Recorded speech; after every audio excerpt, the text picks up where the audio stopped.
Alright guys, today we are going to be doing a DIY cooler build for a livewell. So I've ordered my recirculation pump. I've got my cooler here. It's just a basic igloo cooler because I didn't really have one that fit the size that I needed for this. So anyway, I just went to Walmart and picked this one up for like 19 bucks or something like that. The pump I got as a kit with the recirculation pump, the hose, and the output, the aeration, whatever, for the top. So I'm gonna go ahead and start to get to work on this. What you're gonna need if you want to follow along with this is a 1 1/8 inch hole saw with a pilot bit. You can get this from like Ace Hardware or Home Depot or wherever. So that's what we're going to start with, and we'll pick up in a minute here. So we're just gonna, I've got my starting point marked here. That's where I'm going to put the pilot bit, and I'm going to go ahead and put a 1 1/8 inch hole there for the intake for the recirculation pump.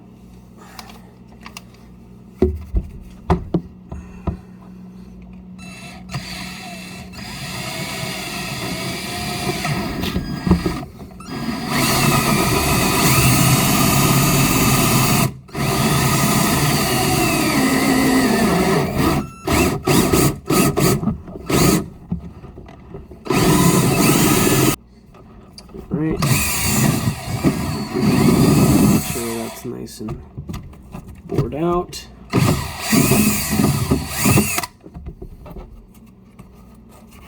Okay, looks like we've got that good.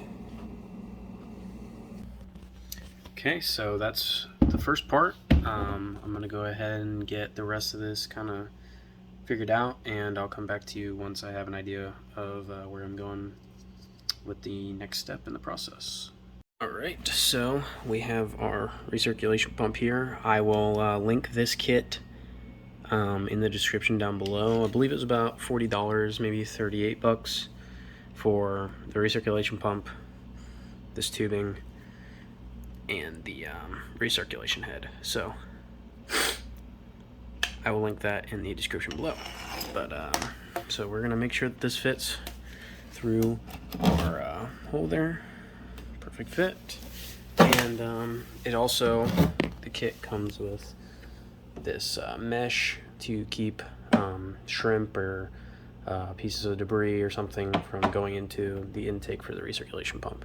It's very important. You don't want to gum up your pump, and you certainly don't want it sucking shrimp into it, or bait fish, or whatever you're going to be keeping alive in here. So on the inside, looks like we're gonna have just enough space for this. So this fitting just threads on to, now this is not how you want to install it finally. This is not the final installation. I'm just mocking it up, making sure it fits properly before I go ahead with everything else.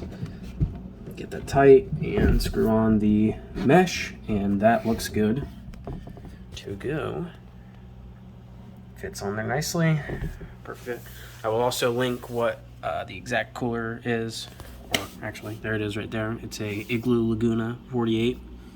This should be about, I believe, between 10 and 13 gallons. I believe it's more like 12 or 13, but I'm going to say 10 just as a conservative estimate. So we obviously have a bit too much tubage here, so we're going to cut that down, but ultimately this spray head will go in right there once I get that measured out. So that'll be the next step, and I'll be back with you in a moment. Alright guys, I went ahead and drilled the output for the aerator. That's about where I put it, so you guys can tell.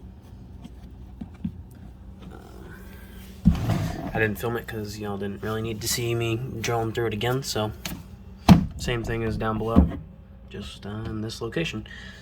So I will get back to you in a moment once I have the rest of this figured out.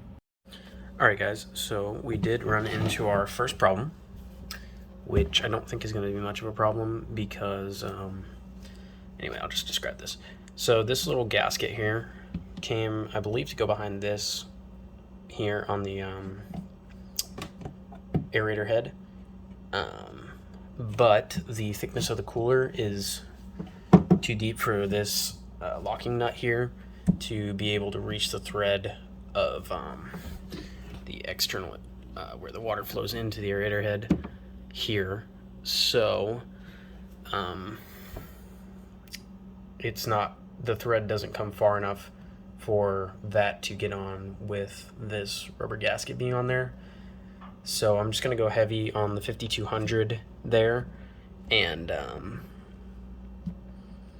it shouldn't leak. So I don't think it's going to be much of a problem, but if you guys are doing this exact build, keep in mind that you know, potentially you could have different results. Maybe your cooler is just slightly different, but it's just not quite long thread enough to make that work with this little gasket. So I'm gonna just go with the 5200, just do a heavy bead around that, and I think that should hold it well. But other than that, we've got our placement finished in there, so you can see the intake and the output. You adjust how much pressure is coming through with this little thing here. You screw it in the you can see the output is right there. So if you screw it in more, it makes that gap smaller. No water actually flows through that little head there. It's just solid plastic.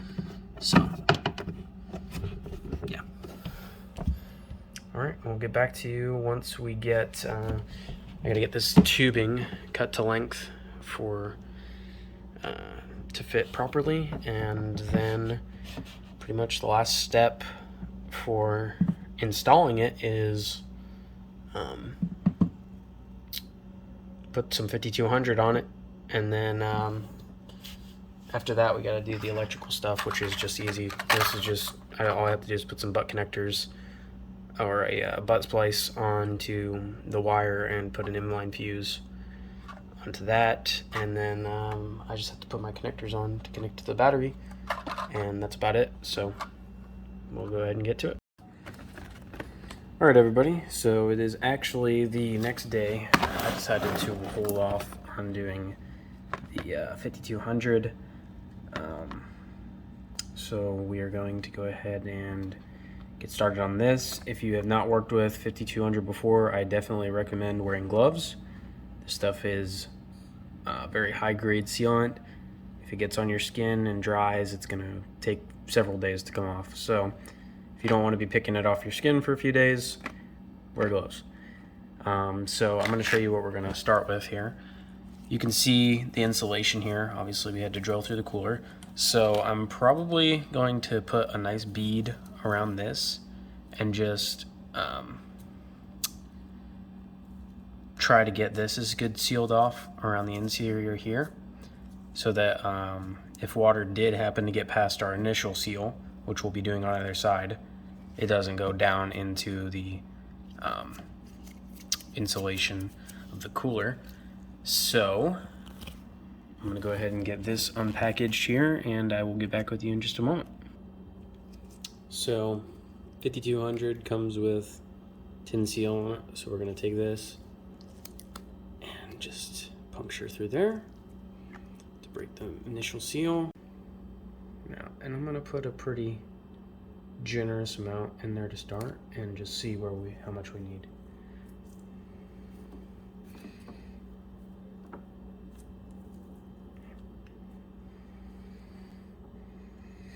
And this stuff is kind of like a putty a little bit.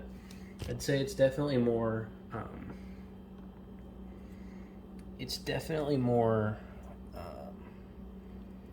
firm than caulk when you initially apply it.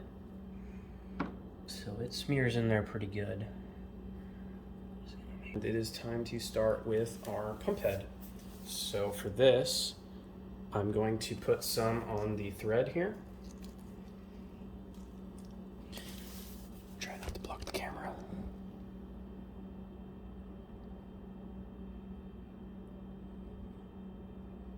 You want all the way around this bead here. Put a bead around that seal. As such. And then seal it down.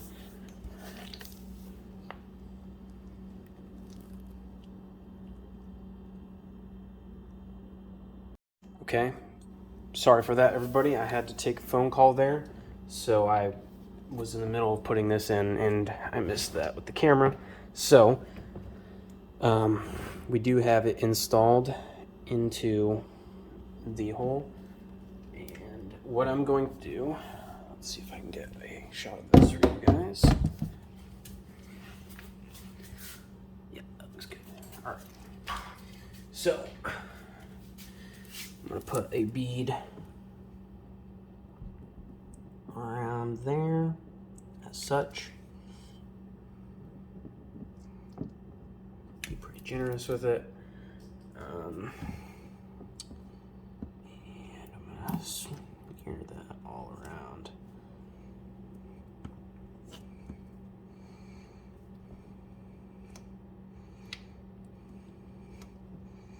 Now the thing with this is, you want to make sure that you have done everything else that you need to do properly, because this is a permanent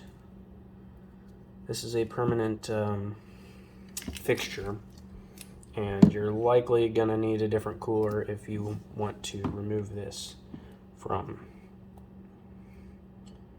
here. So we've got that nice and good coating on that. So I'm going to take the locking nut here. Oops. I'm going to take that and 5200 again, and just as such put a little bit on there and make sure that it covers the whole thing. You don't want any gaps in this.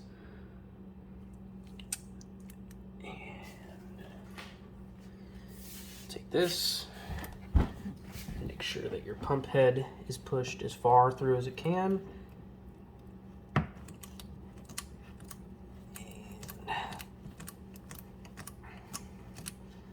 before I go all the way the rest of the way, I'm just gonna drop another bead down in like that, just for good measure, and force that in with my fingers.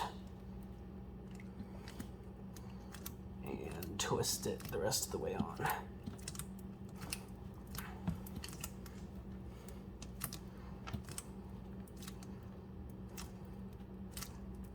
Now what they say to do is go finger tight as much as you can, and then you're going to want to take vice grips or channel locks or something of that sort.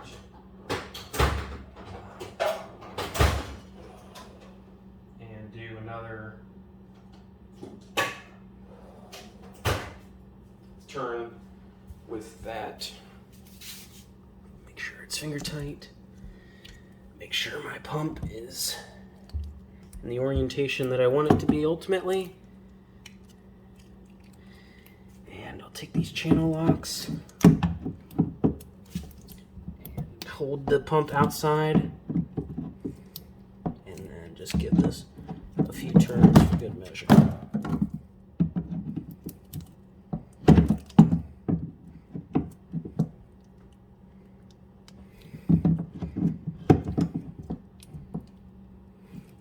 Okay, so that's on.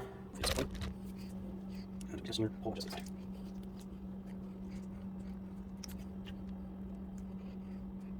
to be very nice, but okay. For me, this is a fishing also. No, that's fine. It's obviously on probably a hole over here, and I always yours, but you know, sometimes you do yourself if you care. Okay, so that looks pretty good to me. I'm going to go back inside and check out, make sure that it's all good in there. So we have our filtration head here, or not filtration head, aerator head. So we're going to do the same exact process on this. Put a nice bead around the back there. And I'm actually going to squirt some more inside there. Good measure.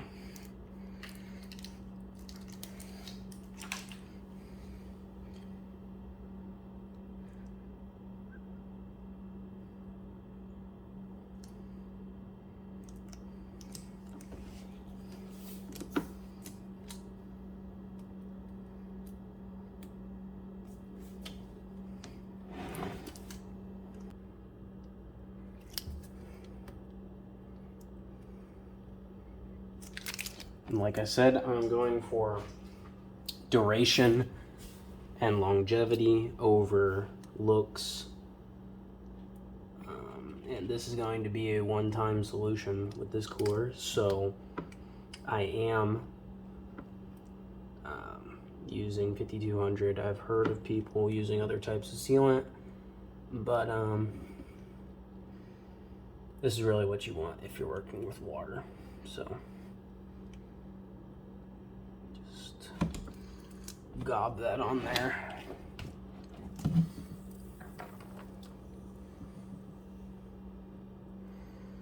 It's not gonna hurt it if you put more on there. In about 24 hours, I'll test it and see if the bead or if the sealant is completely sealing it. It's not right now because I'm still not getting much chance of getting, but just to. That looks pretty solid to me, and I think just about done. To be honest, other than to let it dry and see how it turns out completely.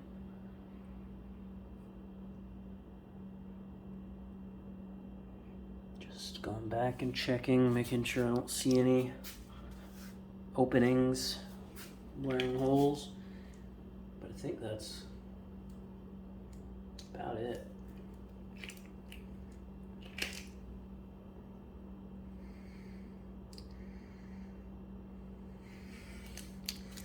Yeah. Alrighty, well, I'm going to get washed up here, get my gloves off, and let this sit overnight and see how it does tomorrow. I will film that and let y'all see the results. Make sure it works, make sure I don't have any leaks. And that'll be that. Thank you all very much for watching. I will catch you then. Alright everybody, we are completely finished with the project. I still need to do the wiring for my boat, but we've got the cooler done. So here's the end result. I'm letting it run for a little bit, making sure we don't have any leaks, but I'm not seeing anything yet, so I think we're pretty good. This is putting out a good amount of pressure, so I'm happy with that. I think that'll really do well to keep some live baits, so I'm really excited about getting out and trying this. Pretty,